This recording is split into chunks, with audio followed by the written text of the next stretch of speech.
CCDX9. Le sang et le pouvoir, les deux faces d'une même pièce ternie, ont une façon de consumer les hommes qui les convoitent le plus. Imaginez la scène. Berlin, avril 1945, une ville non pas de vie mais de fantômes et d'échos, une symphonie de destruction jouée par l'artillerie soviétique. Profondément sous les décombres, dans une tombe de béton empestant le béton humide, le désespoir et la décomposition, un homme, autrefois le maître d'un continent, désormais prisonnier de sa propre création, tremble. Ses mains ne tremblent pas de la paralysie de la vieillesse, mais des secousses d'un échec profond et total. C'est Adolf Hitler dans son dernier acte, une créature pathétique dépouillée de son mythe. Mais sa fin fut-elle un dernier acte de défi d'un seigneur de guerre ou la sortie pathétique et gémissante d'un lâche? Et maintenant, nous vous demandons de mettre la vidéo en pause et de vous abonner à notre chaîne. Pour que nous puissions continuer à créer des vidéos similaires, nous devons atteindre 1000 abonnés le plus rapidement possible. Merci. L'histoire de cet homme, cet architecte du génocide, ne commence pas dans le tonnerre des batailles ou le rugissement des foules en adoration, mais dans l'amertume sourde et bouillonnante d'une nation vaincue. Pour comprendre le monstre, il faut d'abord comprendre le marécage dans lequel il a été engendré. L'Allemagne des années 20 était une nation à genoux, un peuple fier humilié par le traité de Versailles, son économie paralysée par une hyperinflation où une brouette de billets pouvait à peine acheter une miche de pain, et son âme hantée par les fantômes des millions de morts de la Grande Guerre. C'était un paysage de profonde désillusion, un vide d'espoir où les idéologies extrémistes pouvaient s'infecter et croître comme une plaie gangreneuse.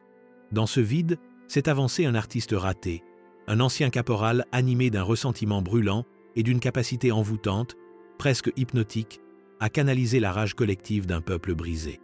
Ses paroles n'étaient pas des promesses de paix ou de réconciliation, mais de vengeance, d'une fierté nationale restaurée, bâtie sur le socle de la haine raciale et de l'identification de boucs émissaires. Le peuple juif, les communistes, les libéraux, les soi-disant criminels de novembre qui avaient signé l'armistice, tous devinrent les cibles de cette rhétorique venimeuse. Le naissant parti nazi, avec ses chemises brunes aux allures de voyous et ses rassemblements puissants et théâtraux, offrait une illusion séduisante de force et d'ordre dans un monde de chaos. Il ne se contentait pas de promettre un avenir meilleur. Il promettait un Reich glorieux de 1000 ans, un destin forgé dans le sang et le feu. Ce n'était pas simplement de la politique, c'était une religion sombre, et Hitler en était le grand prêtre, ses discours la liturgie de la damnation d'une nation. Il exploitait les peurs les plus profondes et les pulsions les plus sombres du peuple allemand, transformant leur désespoir économique en une croisade de pureté raciale et de conquête militaire, une transformation qui allait embraser le monde et conduire au chapitre le plus horrible de l'histoire humaine. La République de Weimar, avec sa démocratie fragile et ses querelles politiques sans fin, n'était pas de taille face à l'efficacité implacable et brutale de la machine nazie. C'était une maison bâtie sur le sable, et quand la tempête est arrivée, elle s'est effondrée avec une vitesse terrifiante, ouvrant la voie à l'ascension d'un dictateur qui allait redéfinir le sens même du mal. Le monde observait, avec un mélange d'appréhension et de sous-estimation, tandis que ce démagogue se frayait un chemin jusqu'à la chancellerie en 1933, un événement qui ne fut pas une aberration de l'histoire, mais la conclusion terrifiante et logique de la descente d'une nation dans la folie. L'ascension fut d'une rapidité vertigineuse, une leçon de maître en matière de brutalité et de manipulation politique. Une fois les rênes du pouvoir entre ses mains, Hitler n'hésita pas. L'incendie du Reichstag, un sinistre suspect qui consuma le bâtiment du Parlement allemand, devint le prétexte parfait pour suspendre les libertés civiles et déchaîner une vague de terreur contre ses opposants politiques. La loi des pleins pouvoirs suivit, dissolvant de fait la constitution de Weimar et accordant à Hitler des pouvoirs dictatoriaux. La nuit des longs couteaux vit la purge brutale de son propre parti, l'élimination de tout rival potentiel au sein de la SA, un message clair et sanglant que la loyauté absolue était la seule monnaie de ce nouveau régime. L'État fut refait à son image. La Gestapo, la police secrète d'État, devint un symbole de terreur omniprésente et omnisciente, leur manteau de cuir noir le présage d'un coup frappé à la porte au milieu de la nuit, d'où peu de gens revenaient. Les lois de Nuremberg codifièrent la persécution des Juifs, les privant de leur citoyenneté, de leurs biens, de leur humanité, une déshumanisation systématique qui fut le prélude nécessaire au massacre industrialisé qui allait suivre. L'économie, autrefois en ruine, fut mobilisée pour la guerre. La construction des autoroutes et le réarmement de la Wehrmacht créant une façade de prospérité tandis que la nation était transformée en armes. La propagande, orchestrée par le génie diabolique de Joseph Goebbels, imprégnait toutes les facettes de la vie allemande. La radio, le cinéma, les journaux, tous diffusaient un message unique et monolithique de suprématie aryenne et d'infaillibilité du Führer. Les enfants étaient endoctrinés dès la naissance dans les jeunesses hitlériennes, leur esprit modelé pour devenir des instruments de l'État, leur loyauté envers Hitler l'emportant sur celle envers leur propre famille. C'était un État total, un cauchemar totalitaire, qui ne laissait aucune place à la dissidence, aucun espace pour la pensée individuelle. Et tandis que l'Allemagne se renforçait, le monde observait avec un mélange fatal d'apaisement et de peur. La réoccupation de la Rhénanie, l'Anschluss avec l'Autriche, l'annexion des Sudètes, chaque violation du traité de Versailles ne fut accueillie par guerre plus que des tortillements diplomatiques. Les accords de Munich de 1938, où la Grande-Bretagne et la France livrèrent de fait la Tchécoslovaquie à Hitler dans une tentative désespérée d'obtenir la paix pour notre temps, furent être le plus grand acte d'auto-illusion de l'histoire moderne. Ils furent perçus comme un triomphe de la diplomatie, mais ils étaient, en réalité, un feu vert à l'agression, un signal au dictateur que ses ambitions ne seraient pas freinées.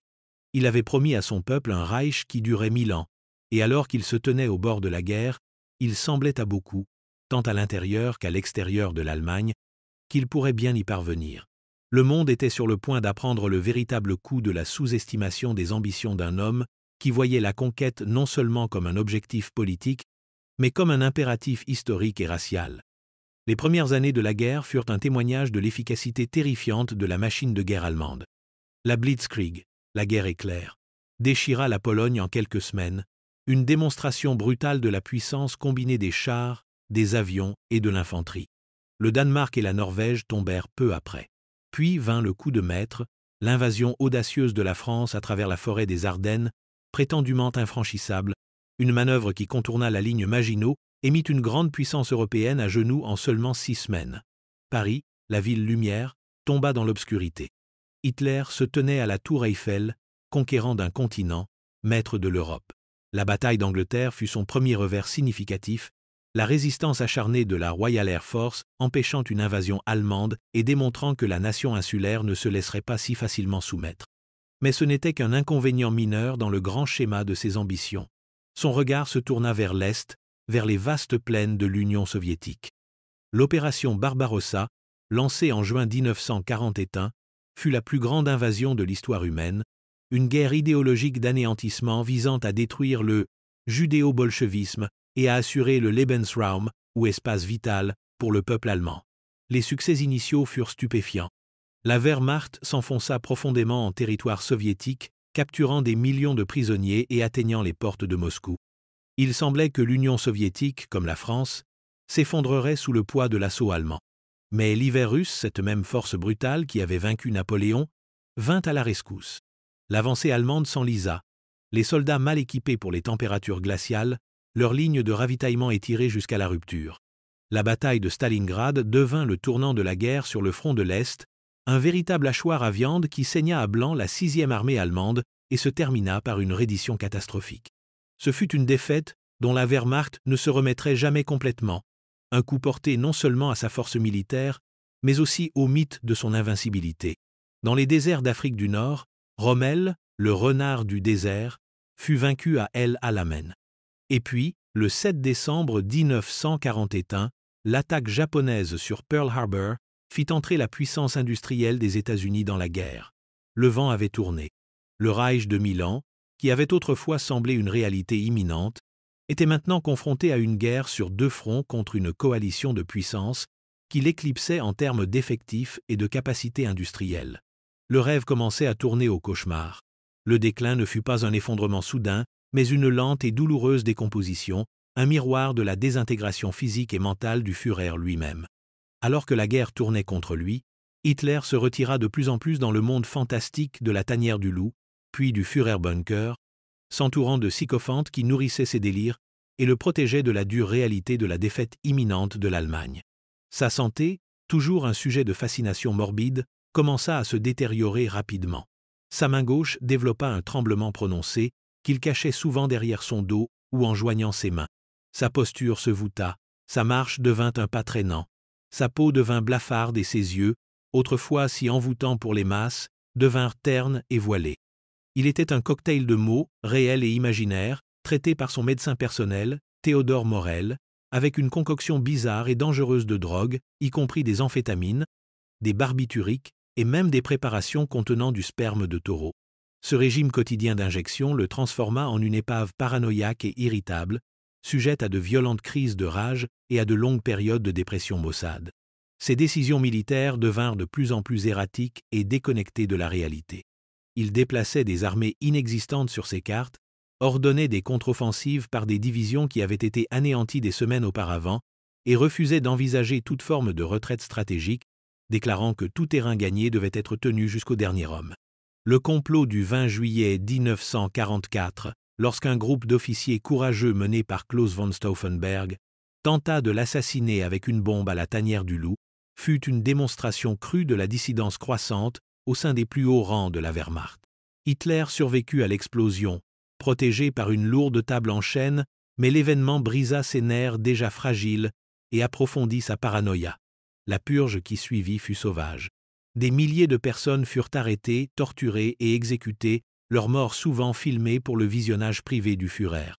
Il était devenu prisonnier de sa propre création, une araignée piégée au centre d'une toile de terreur et de tromperie, sa prise sur la réalité lui échappant un peu plus chaque jour. Le débarquement allié en Normandie, le 6 juin 1944, ouvrit le deuxième front tant attendu, et l'avancée implacable de l'armée rouge depuis l'Est resserra le Reich dans une poche de résistance de plus en plus réduite. La guerre était perdue, un fait évident pour tout le monde, sauf pour l'homme qui l'avait commencé.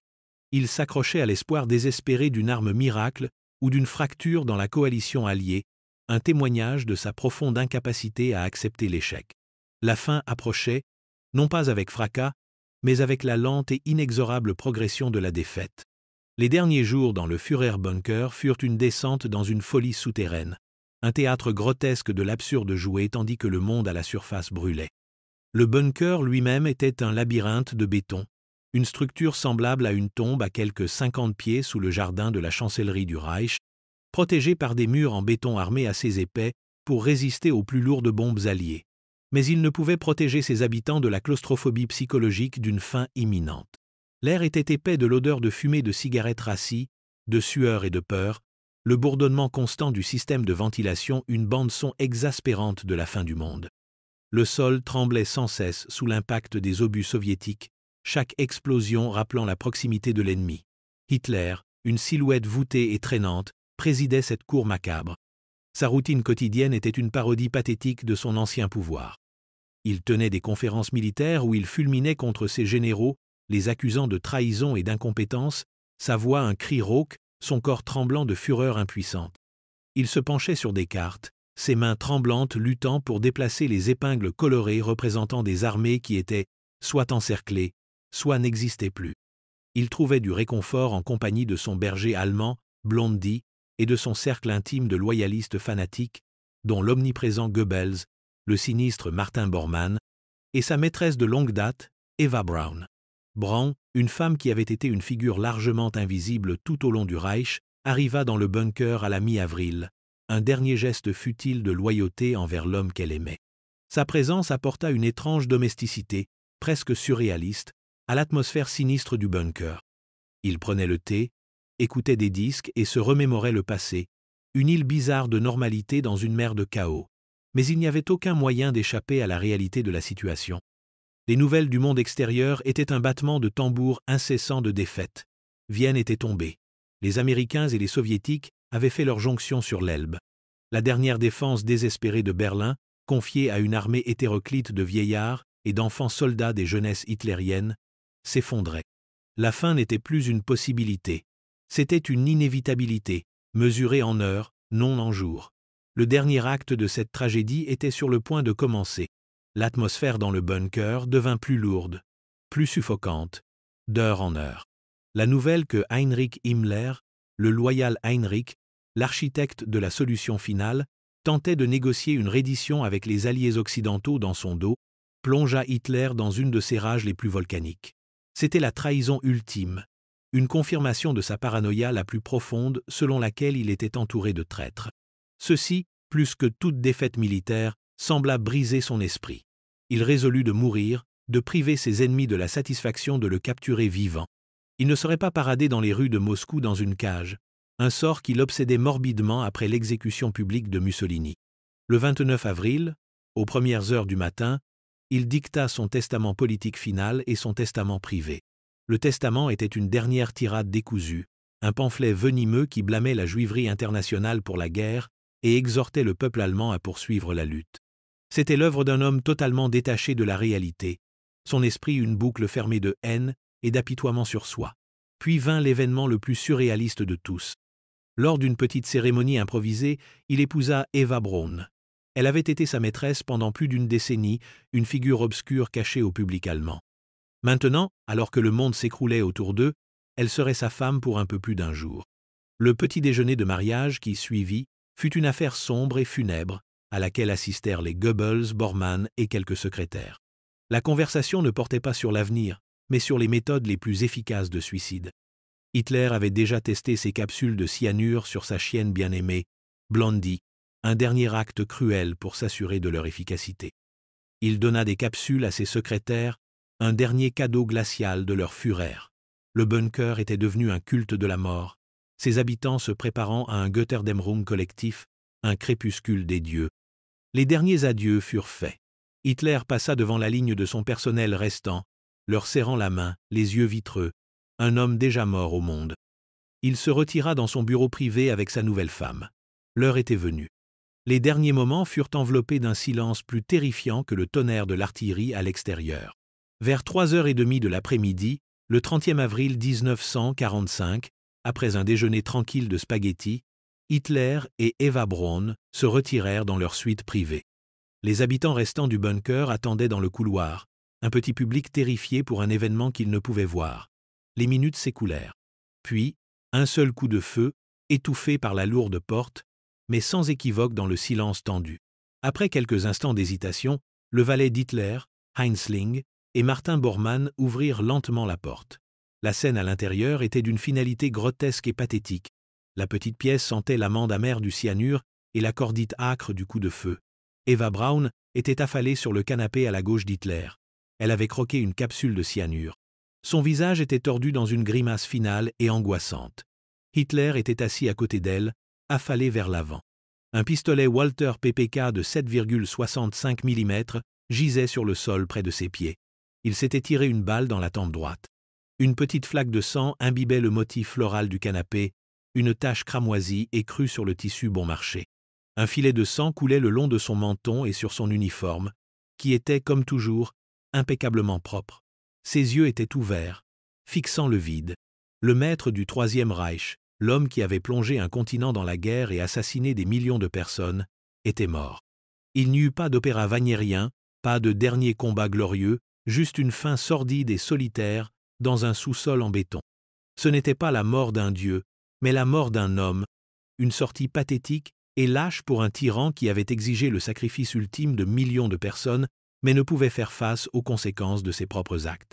Le mythe avait été éteint par une seule balle auto-infligée. La suite fut une tentative frénétique et désespérée pour effacer les preuves, pour empêcher que le corps du Führer ne devienne un trophée pour ses ennemis. Suivant les instructions explicites d'Hitler, les corps furent transportés par la sortie de secours du bunker jusqu'au jardin de la chancellerie. La scène à l'extérieur était apocalyptique. Le ciel était noir de fumée, l'air rempli de la poussière des bâtiments pulvérisés, et le sol était un bourbier de boue et de cratères d'obus. Le rugissement constant de l'artillerie soviétique fournissait une bande-son infernale aux événements. Les corps d'Hitler et d'Eva Braun furent placés dans un cratère de bombes peu profond. Plusieurs bidons d'essence, qui avaient été péniblement siphonnés de véhicules endommagés, furent versés sur eux. Martin Bormann, Joseph Goebbels, Heinzling et l'adjudant SS d'Hitler, Otto Günsch, se tenaient à côté tandis qu'un chiffon allumé était jeté sur les cadavres imbibés d'essence. Les corps s'enflammèrent avec un souffle, un panache de fumée noire et grasse s'élevant dans le ciel de Berlin. Mais la crémation fut une affaire bâclée et amateur. Le feu n'était pas assez chaud pour consumer complètement les corps. Le bombardement soviétique força le petit groupe de personnes en deuil à se mettre à l'abri à plusieurs reprises, et ils ne purent s'occuper correctement du bûcher. Le résultat fut un désordre horrible et à moitié carbonisé. Plus tard dans la soirée, ce qui restait des corps fut enterré dans un autre cratère peu profond. Le lendemain, Joseph et Magda Goebbels suivirent leur Führer dans la mort.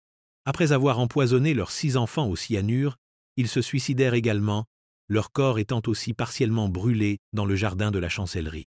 Les habitants restants du bunker tentèrent de percer l'encerclement soviétique, mais la plupart furent tués ou capturés. Les soviétiques, qui prirent d'assaut la chancellerie du Reich le 2 mai, cherchaient désespérément Hitler, mort ou vif.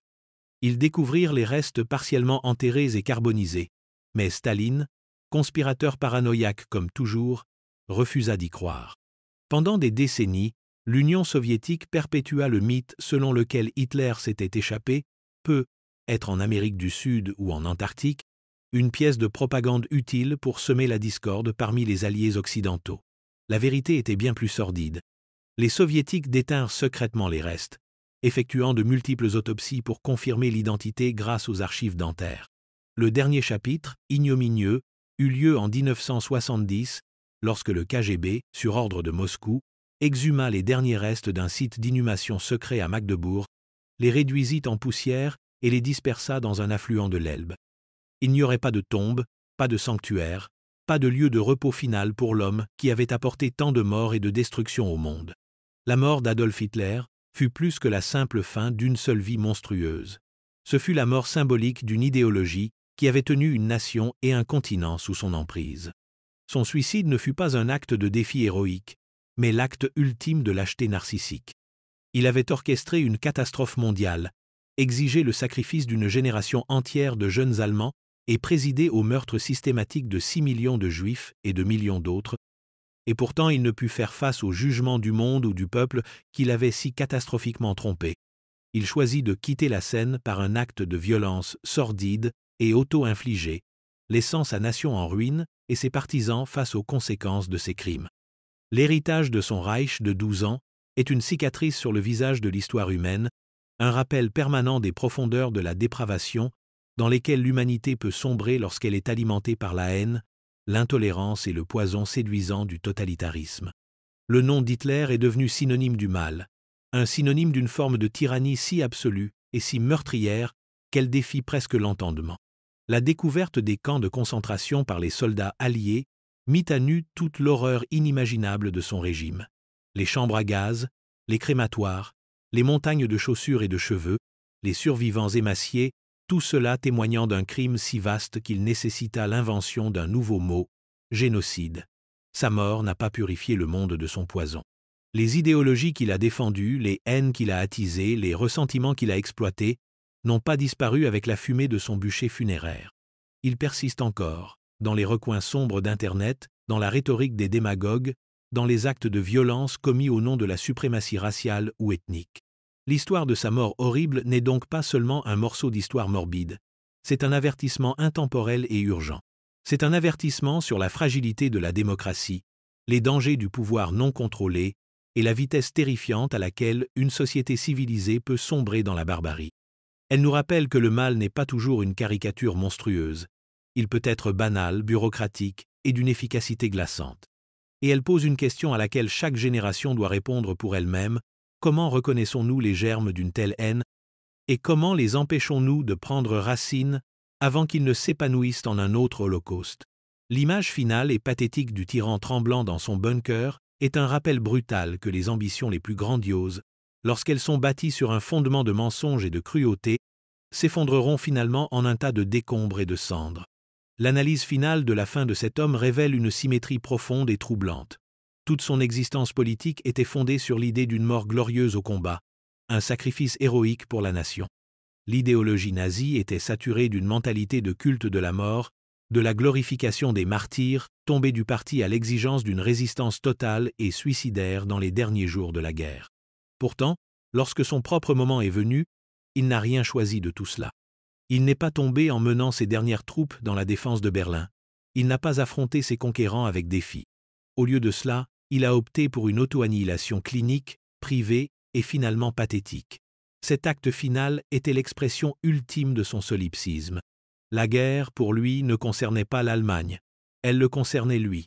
Sa vie était la vie du Reich, et par conséquent, sa mort devait être la mort du Reich. L'ordre de détruire les infrastructures de l'Allemagne dans les dernières semaines, le tristement célèbre décret Néron, était l'acte ultime d'un nihiliste qui croyait que s'il ne pouvait pas avoir le monde, alors personne ne le pourrait. Le peuple allemand, qu'il avait adoré et suivi dans l'abîme, devait être détruit avec lui, car il s'était avéré indigne de son génie. Cela révèle le cœur creux de son idéologie. La communauté nationale, dont il parlait si souvent, n'était rien de plus qu'une extension de son propre ego. Sa mort, par conséquent, ne fut pas une tragédie pour l'Allemagne, mais l'incision d'un furoncle cancéreux. Ce fut une fin sordide pour un homme qui avait mené une vie sordide, une vie dédiée à la propagation de la haine et à la poursuite d'un fantasme délirant et génocidaire. Le débat historique sur les détails exacts de sa mort, les théories du complot sur son évasion, tout cela sert à obscurcir la vérité la plus importante, qu'il est mort en échec, son Reich de 1000 ans en cendres après seulement 12 ans, son nom une tache permanente sur l'histoire de sa nation et du monde. L'horreur de sa vie n'est pas diminuée par la nature pathétique de sa mort. Au contraire, elle est amplifiée. Elle montre que les hommes les plus monstrueux peuvent aussi être les plus lâches, que les architectes d'immenses souffrances peuvent être, à la fin, de petites figures tremblantes, terrifiées par le monde qu'elles ont créé. L'histoire de la mort horrible d'Adolf Hitler est une leçon sinistre mais nécessaire sur la banalité du mal et la nature autodestructrice de la tyrannie. C'est une histoire qui doit être racontée et répétée, non pas pour le sensationnalisme, mais pour le bien du souvenir, et comme un rempart contre les ténèbres qu'il représente. Le monde qu'il cherchait à créer était un monde de maîtres et d'esclaves, de guerre sans fin et de pureté raciale, un monde qui aurait étouffé l'esprit humain. Son échec est la victoire de l'humanité, une victoire scellée dans un bunker sordide, par un unique coup de feu qui a résonné à travers l'histoire.